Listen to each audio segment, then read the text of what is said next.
هرمون الذكورة أو هرمون التستوستيرون. لو أنت عندك الأعراض اللي أنا هقولها دي، اعرف إن هرمون التستوستيرون عندك قليلة، وفي آخر الفيديو هسيب لك تمارين عشان تزود الهرمون ده. فيلا بينا، بس قبل ما نبدأ، إن الله وملائكته يصلون على النبي يا أيها الذين آمنوا صلوا عليه وسلموا تسليما. أول حاجة من ضمن الأعراض دي يا جماعة إن دايما عندك دوخة في اليوم، دايما انت حاسس انك كسلان، دايما انك حاسس انك مش قادر وعلى طول قاعد على السرير والدنيا عندي مش متظبطه، انا حاسس ان انا في حاجه في دماغي.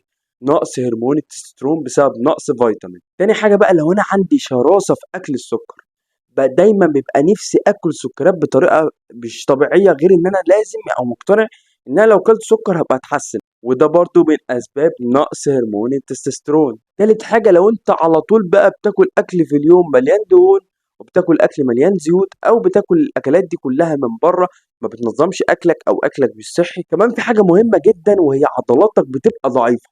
يعني ممكن واحد تلاقي حجم عضلاته كبير وضخم وبتاع، ولكن تلاقيه من اقل حاجه بيتعب، حتى لو بيتمرن بيتعب بسرعه في التمرين.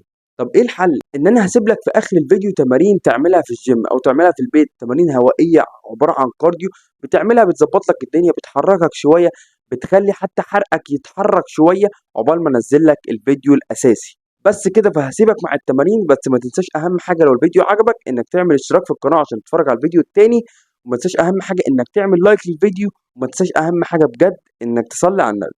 وكان الله غفورا رحيما. ومن تاب وعمل صالحا فإن